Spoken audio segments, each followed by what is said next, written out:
Bismillah, kita akan melanjutkan pembicaraan kita tentang musik dan Islam.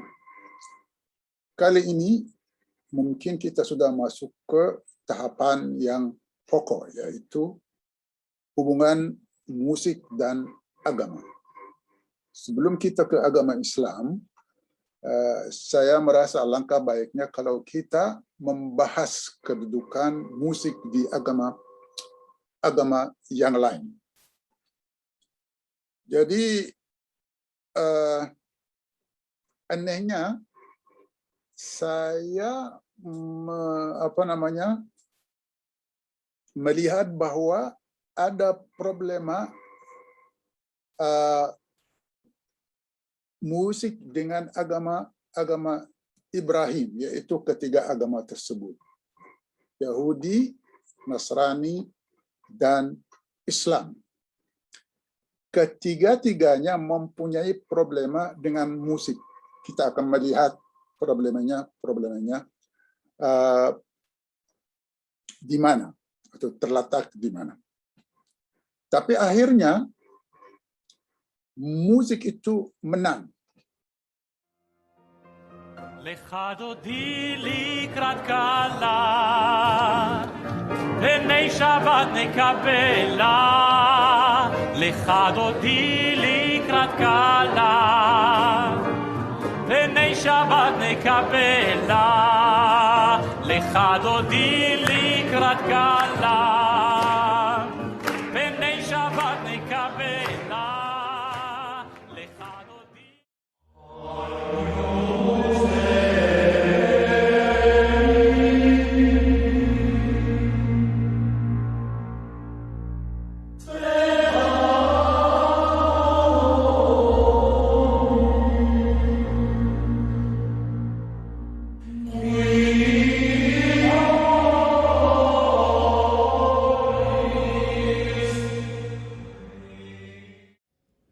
الحمد لله رب العالمين الرحمن الرحيم مالك يوم الدين إياك نعبد وإياك نستعين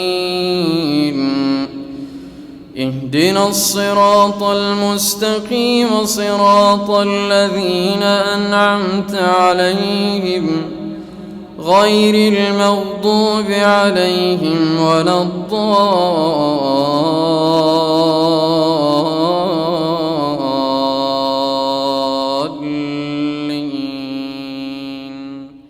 آمين. Walaupun ada larangan-larangan dari agama Yahudi, agama Nasrani, agama Islam, akan tetapi karena musik itu, sebagaimana kita sudah menyatakan bahwa musik itu hal yang alamiah, susah dilarang. Jadi walaupun ada larangan dari ketiga agama tersebut, akan tetapi akhirnya agama Nasrani dan agama Yahudi itu mau mengubah. Jadi biasanya kalau agama Nasrani itu selalu mengevaluasi diri dan akhirnya juga menyerah. Tidak bisa misalnya melarang hal yang sifatnya alamiah. Jadi makanya kita sekarang lihat musik itu digunakan di sinagog, digunakan di gereja, malah bukan hanya musik organ, akan tetapi musik dengan alat-alat yang lain. Sekarang kita sering mendengar penggunaan alat-alat musik, termasuk gitar, termasuk jazz, hip hop juga digunakan sebagai media dakwah di gereja-gereja, dan sering Anda akan melihat hal seperti itu. Itu artinya apa? Musik itu tidak bisa dilarang. Jadi dalam Islam juga musik juga dapat digunakan, walaupun tidak di masjid, akan tetapi di luar masjid, misalnya ada Mahir Zain, ada banyak grup kasida itu menggunakan apa? Menggunakan musik. Jadi menggunakan musik berarti sebagai alat untuk mendekatkan diri kita ke Allah Subhanahu wa Ta'ala. Jadi mau tak mau, ini hal yang alamiah, hal juga daripada Anda membenci musik, Anda harus juga bersahabat dan menggunakannya untuk tujuan-tujuan peribadatan, bisa itu. Kita akan melihat kedudukan musik di agama Yahudi. Agama Yahudi kita pernah menceritakan tentang Nabi Daud. Nabi Daud itu pemain harpa. Dan Nabi Daud juga terkenal dalam agama Islam bahwa U'tiya mizmar min mazamir Daud. Berarti Nabi Daud itu suaranya bagus kalau dia sedang menyanyi puisi agama atau puji-pujian atau mazmur. Ini kan sudah jelas bahwa agama Yahudi sudah mengenal musik. Malah ada seorang Nabi Daud yang pintar memainkan alat musik, dan kita kemarin sudah ceritakan tentang bagaimana Nabi Daud itu dipanggil untuk menyembuhkan seorang raja, itu Saul. Di Perjanjian Lama juga ada seorang malaikat bernama Yoval. Yoval itu pencipta alat-alat musik. Sudah dari awal soal musik itu sudah ada dalam agama Yahudi, dan ini terdapat di Perjanjian Lama.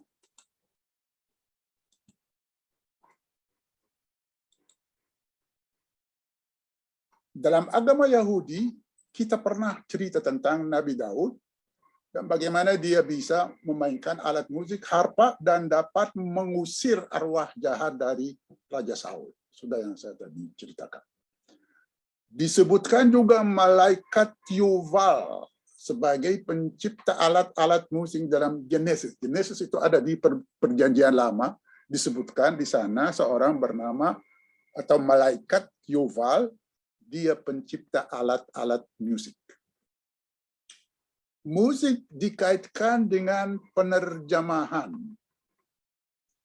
Orang Yahudi di India menggunakan raja yang digunakan sekarang di sinagog, dan juga makam yang dari Yahud Arab Sephardi. Jadi ini Yoval itu yang pencipta alat-alat musik sudah terdapat dalam Perjanjian Lama, dan ada juga imigran Yahudi yang sudah lama sekali yang menetap di India. Jadi di India ada juga orang yang beragama Yahudi. Karena kita pernah menyatakan bahwa India atau agama Hindu itu melihat musik itu sama dengan agama. Juga orang Yahudi di India itu memperlakukan musik sebagai hal yang hampir sama dengan agama. Maka mereka menciptakan raja itu sistem laras yang digunakan di India. Sistem laras tersebut digunakan sekarang di Israel, di sinagog-sinagog untuk bentuk nyanyi-nyanyian religi. Jadi kita akan melihat orang Yahudi itu pernah juga melarang penggunaan alat musik karena ada cerita tertentu. Nanti kita akan lihat kenapa mereka sampai dapat melarang penggunaan alat musik dan penggunaan nyanyian. Kalau musik Yahudi itu memang dapat dikatakan berbeda-beda, karena orang Yahudi itu tersebar di mana-mana. Tersebar di barat, di timur. Maka musiknya itu mengambil dari musik bangsa yang masyarakatnya menjadi beragama Yahudi. Jadi kita akan menemukan bahwa musik Yahudi itu bervariasi. Mungkin ada yang mengambil dari Arab, makam, ada yang mengambil dari Barat juga, scale, dan ada yang tadi saya bilang ada dari India, raja. Jadi mereka menggunakan musik bangsa-bangsa di mana ada orang Yahudi di bangsa tersebut. Kita mengerti bahwa orang Yahudi itu dapat dibagi atas Yahudi Sephardic dan Yahudi Ashkenazi. Jadi kan mereka mengambil dari barat dan mengambil dari timur.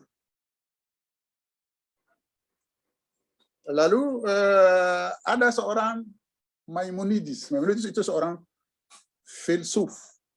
Dia juga memberikan landasan sejarah tentang perkembangan musik di agama Yahudi.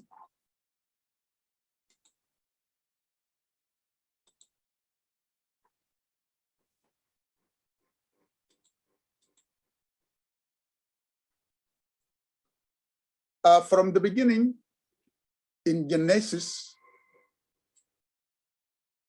musical instruments enter the Bible in ever-increasing numbers from sources within and without or outside the Jewish communities that constitute the historical landscape and polity of the Bible.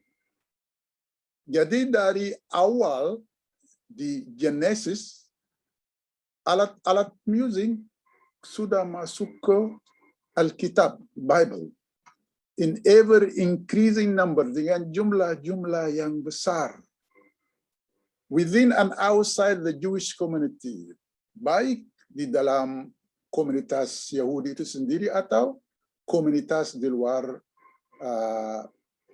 agama Yahudi.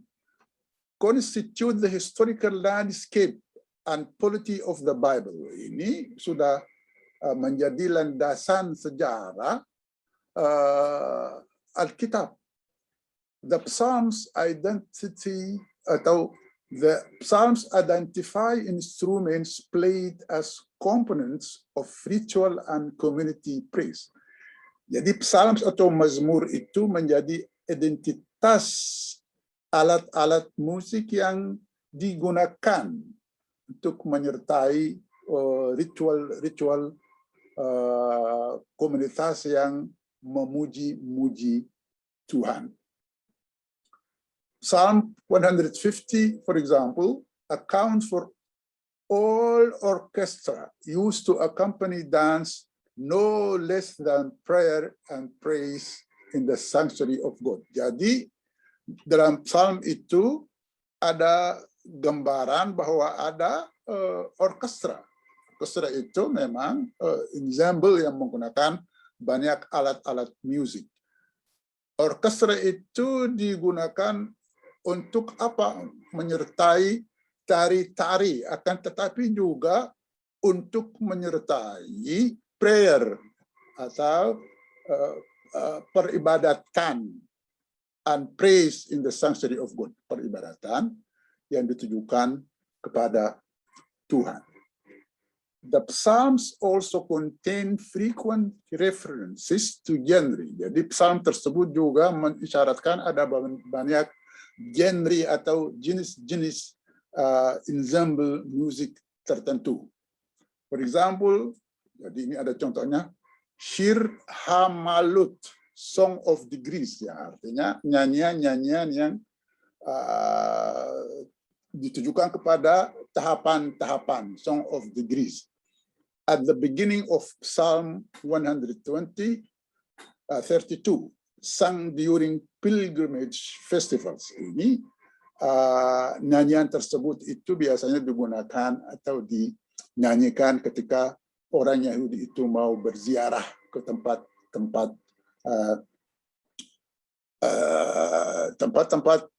suci. Jadi sudah ini landasan sejarah tentang penggunaan musik dalam agama Yahudi. Jadi ada banyak-banyak alat musik yang disebutkan di situ. Selain itu ada cerita-cerita tentang Nabi Daud, bagaimana dia memainkan alat harpa, dan bagaimana ada orkestra juga yang menyertai sistem peribadatan pada waktu itu. Berarti ini menunjukkan bahwa musik itu pada titik sejarah tertentu dalam agama Yahudi diakui dan digunakan.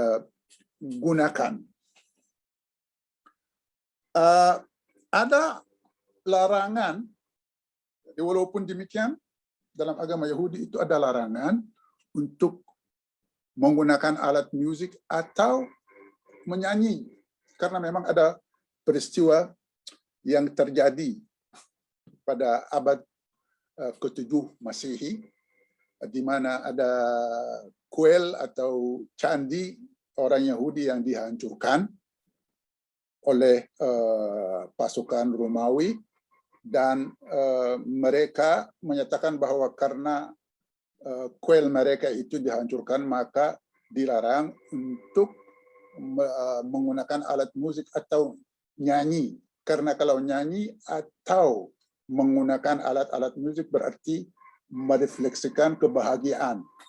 Dan karena mereka dalam keadaan sedih, tidak ingin merefleksikan hal yang ada kesenangannya. Jadi mereka karena sedih tidak boleh menggunakan alat musik.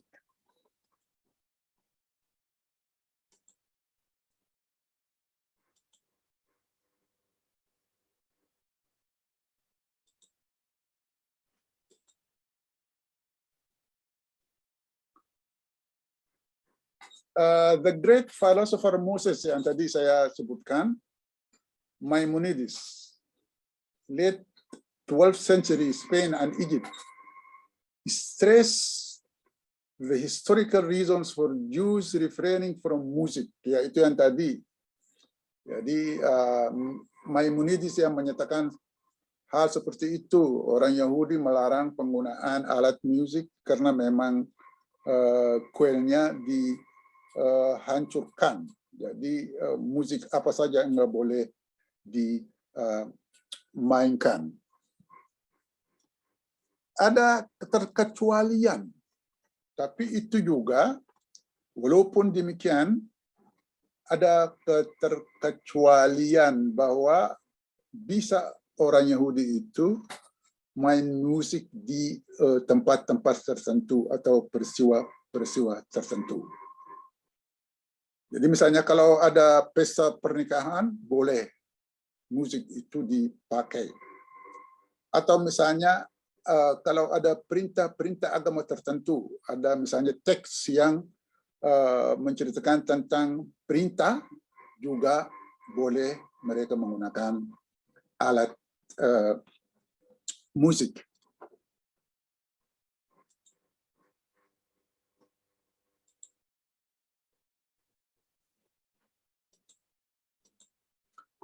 But there were exceptions to this ban on music. Akan tetapi ada keterkecualian untuk menggunakan musik.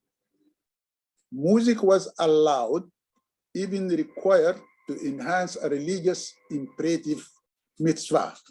Musik itu boleh, malah juga menjadi hal yang wajib jika orang Yahudi itu sedang membaca yang namanya mitzvah. Mitzvah itu adalah perintah atau commandment.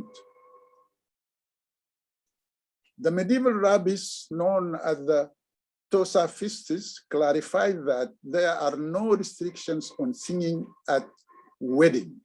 Jadi Rabi dari Tosafistes itu menyatakan bahwa tidak ada larangan untuk menyanyi di wedding itu pernikahan.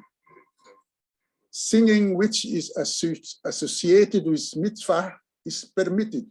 Jadi nyanyian yang terkait dengan perintah mitzvah itu boleh.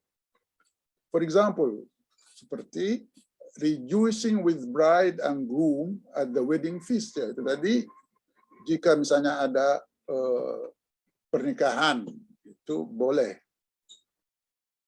Nor would there be any restriction on singing God's praises in liturgical services. Jadi juga tidak ada larangan, misalnya kalau ada puji-pujian terhadap Tuhan.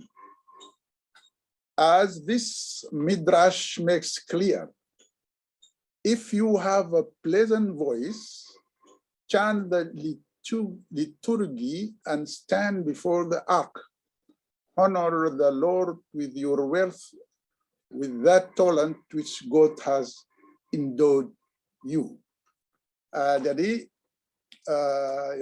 itu tadi boleh menggunakan alat musik, boleh nyanyi pada pernikahan, dan boleh juga kalau ada puji-pujian terhadap Tuhan, malah akan menjadi wajib misalnya kalau orang mempunyai harta banyak dan mempunyai suara yang bagus atau bakat dalam seni musik, dia harus menggunakannya untuk jalan Tuhan.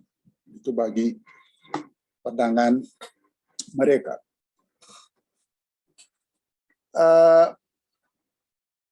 Ada dua perkembangan yang menjadikan cara tulis musik itu memang kita sudah dari agama agama Yahudi ke agama Kristen. Jadi di agama Kristen juga mempunyai tradisi tertentu terhadap musik atau penggunaan musik. Dan ternyata ada dua hal yang perlu kita catat, bahwa dalam agama Kristen itu ada beberapa saint atau beberapa bapak-bapak gereja itu memang mempunyai jasa besar terhadap perkembangan tulisan huruf-huruf musik, yaitu Ambrose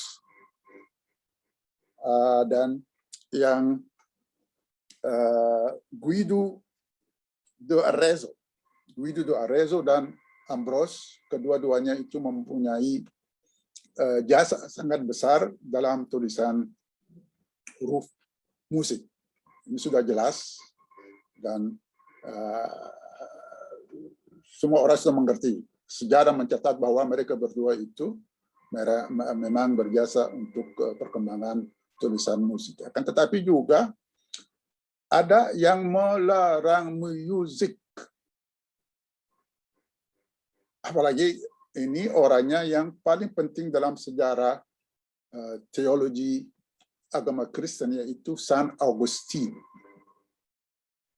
Walaupun ada yang berjasa memajukan cara tulisan huruf-huruf musik atau angka-angka musik, ada seorang teolog yang mengancam penggunaan musik dalam sistem peribadatan. Saint Augustine ini mungkin pendapatnya sama dengan orang Salafi. Kalau orang Salafi di sini, Wahabi dan lain sebagainya, menyatakan bahwa musik itu, jangan musik itu membawa kepada maksiat.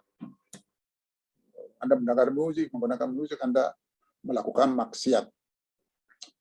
Saint Augustine menyatakan kalau Anda misalnya menggunakan musik dalam sistem peribadatan, maka musik itu akan membawa Anda untuk melakukan dosa.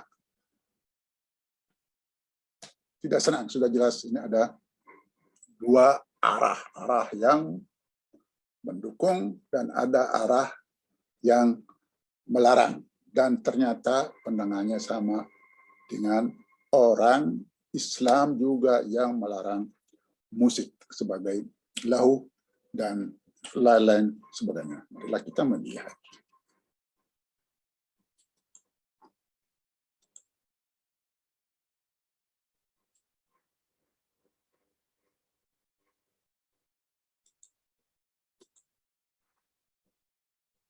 Jadi ini musik dalam agama Nasrani.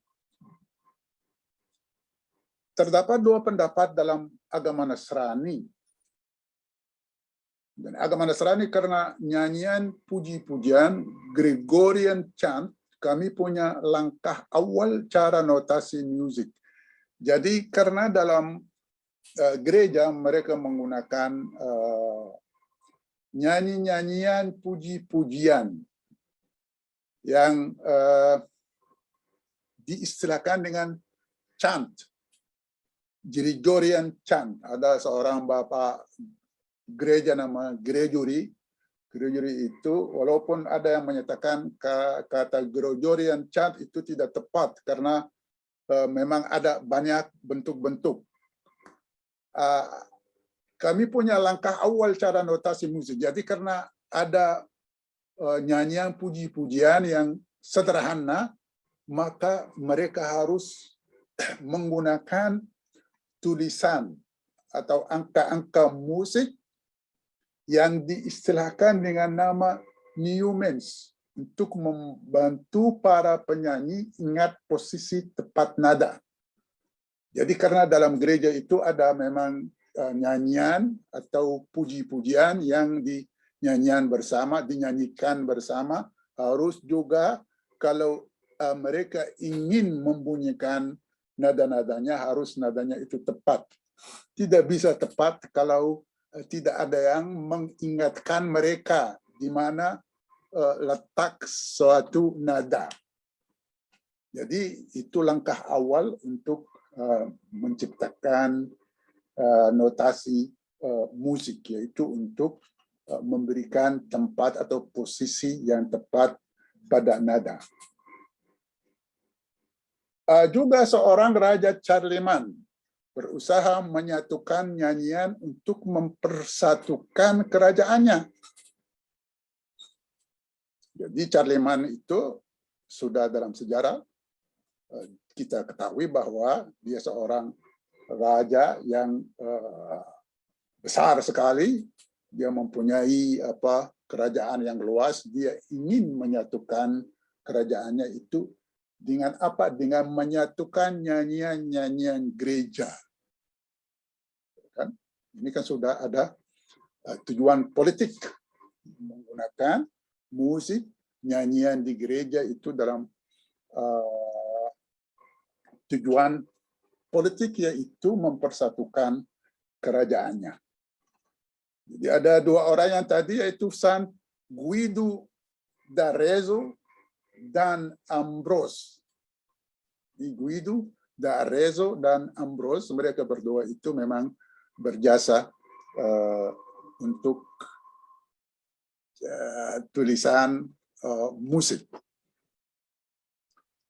Jadi perkembangannya sudah ini sebagaimana kita lihat, ada dua orang yang penting sekali dalam sejarah perkembangan tulisan musik, yaitu Guido dan Ambrose. Mereka penting sekali, dan kita melihat juga nyanyian puji-pujian, yaitu chant, Gregorian chant itu juga berjasa untuk perkembangan musik berikutnya, karena mereka harus menciptakan sistem tulisan musik biar nyanyian bersama itu, kalau mereka mau nyanyi bersama harus ada nada yang tepat, dan itu tidak bisa terjadi kecuali ada sistem tulisan musik yang membuat mereka ingat. Ini dua perbedaan, dan kita juga sudah bilang bahwa ada seorang teolog, nanti kita akan melihat dia mengatakan apa gitu tentang larangannya terhadap musik. Jadi kita ke Saint Augustine, kita akan melihat kata-kata Saint Augustine tentang larangannya terhadap musik.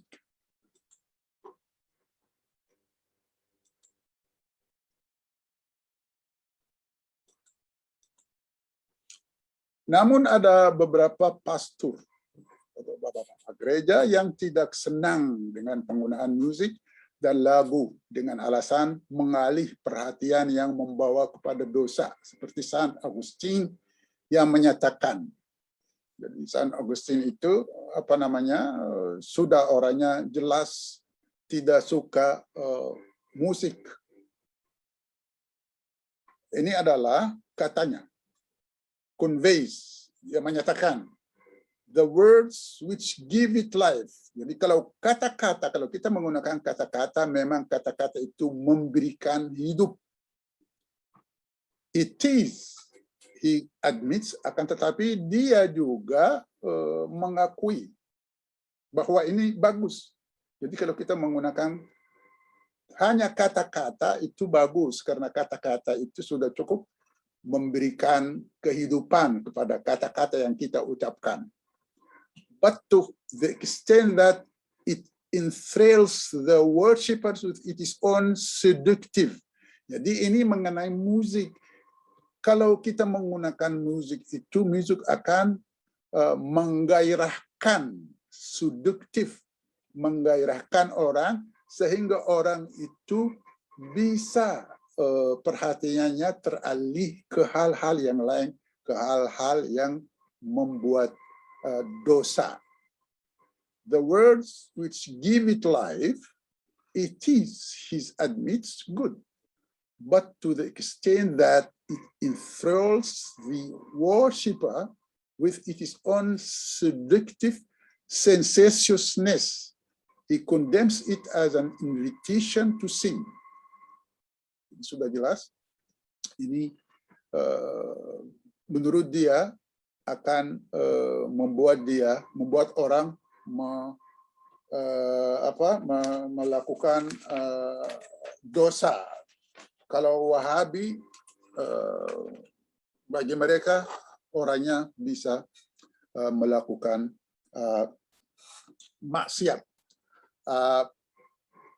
Ini kadang-kadang kita melihat ada kemiripan antara Katolik dan agama Islam dalam beberapa hal, di antaranya yang penggunaan musik ini. Akan tetapi sebagaimana saya katakan bahwa dalam perkembangan terakhir, musik itu menang. Jadi apa mau tak mau, tidak bisa Anda melarang orang untuk menggunakan musik untuk tujuan-tujuan tertentu. Dan itu sebenarnya tergantung niat orangnya, maksudnya apa. Jadi kalau maksudnya baik, ya baik. Kalau maksudnya jelek, ya jelek. Ya. Jadi yang dipertanggungjawabkan bukan musiknya, akan tetapi orangnya yang mempunyai maksud. Bisa saja maksud yang kurang baik. Tapi kalau yang ada maksud yang baik, musik itu netral, tidak bisa kriminalisasikan atau jadi hal yang kriminal. Ya, jadi kriminal itu mungkin saja teksnya,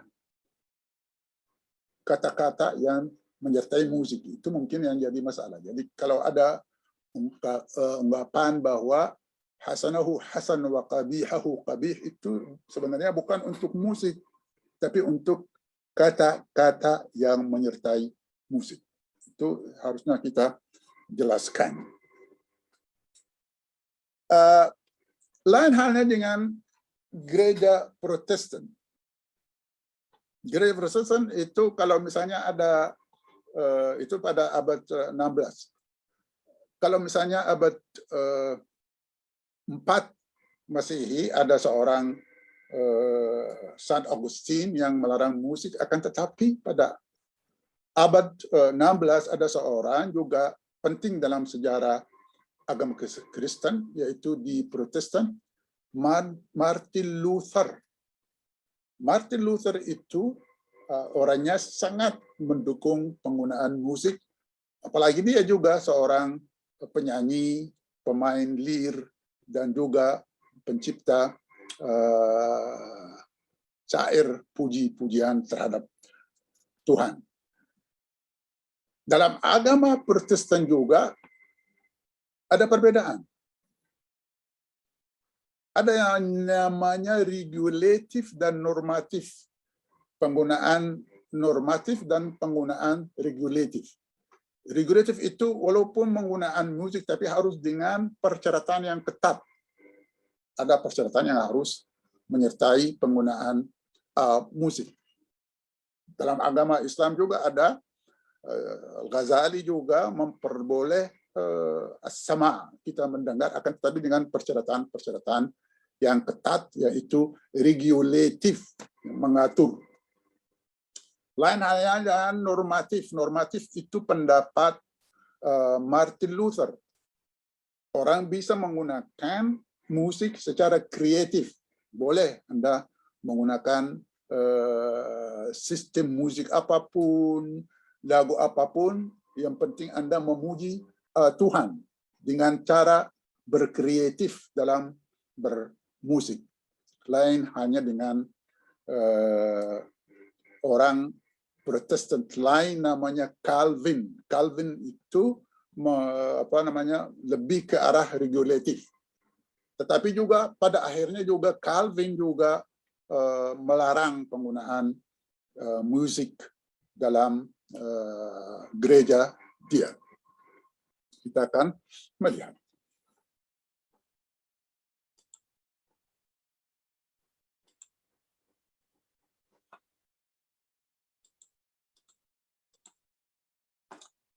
Gereja Protestan mempunyai pendapat lain. Mereka mengancam musik gereja Katolik bahwa musik tersebut terlalu teatrikal, menggunakan bahasa yang tidak dipahami orang biasa dan menggunakan banyak organnya. Sudah jelas ini. Mereka juga memprotes atas penggunaan musik di gereja Katolik. Bagi mereka penggunaan musik dalam gereja Katolik itu memang terlalu ke arah teater, sandiwara, dan mereka juga menggunakan bahasa yang tidak dipahami oleh orang biasa, dan mereka juga menggunakan alat organ yang tidak boleh dimainkan di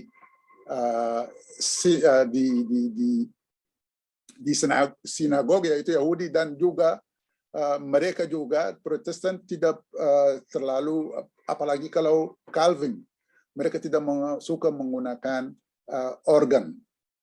Jadi muncul dua aliran, yaitu prinsip regulatif yang tadi kita bicarakan dan prinsip normatif. Yang ini didukung Martin Luther. Martin Luther itu mendukung normatif yang memperboleh penggunaan organ, dan orang bebas menciptakan syair puji-pujian. Luther adalah seorang penyanyi, pemain lute, dan pencipta lagu. Sangat berbeda dengan Saint Augustine yang mengancam musik. Sudah kita jelaskan tadi perbedaan antara keduanya.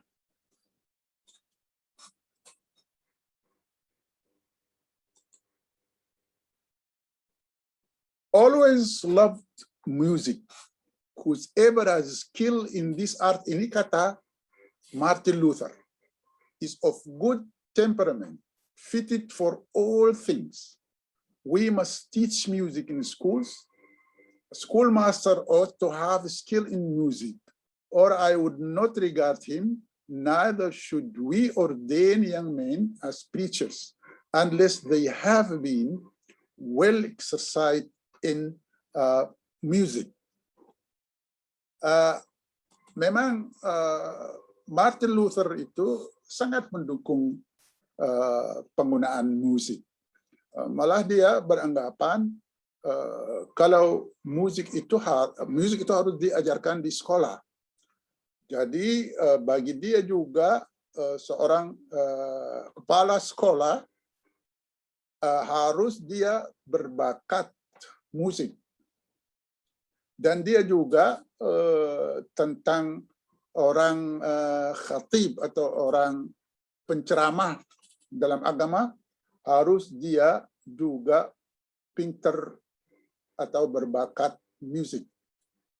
Jadi kalau orang tidak mempunyai bakat musik, tidak akan dijadikan seorang penceramah di gereja dia.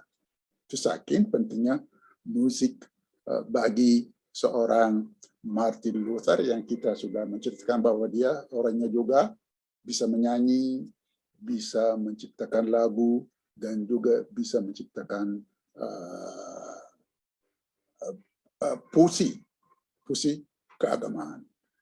Nah, ini sudah jelas lain hanya dengan Calvin yang agak keras dan ketat dan tidak suka penggunaan musik.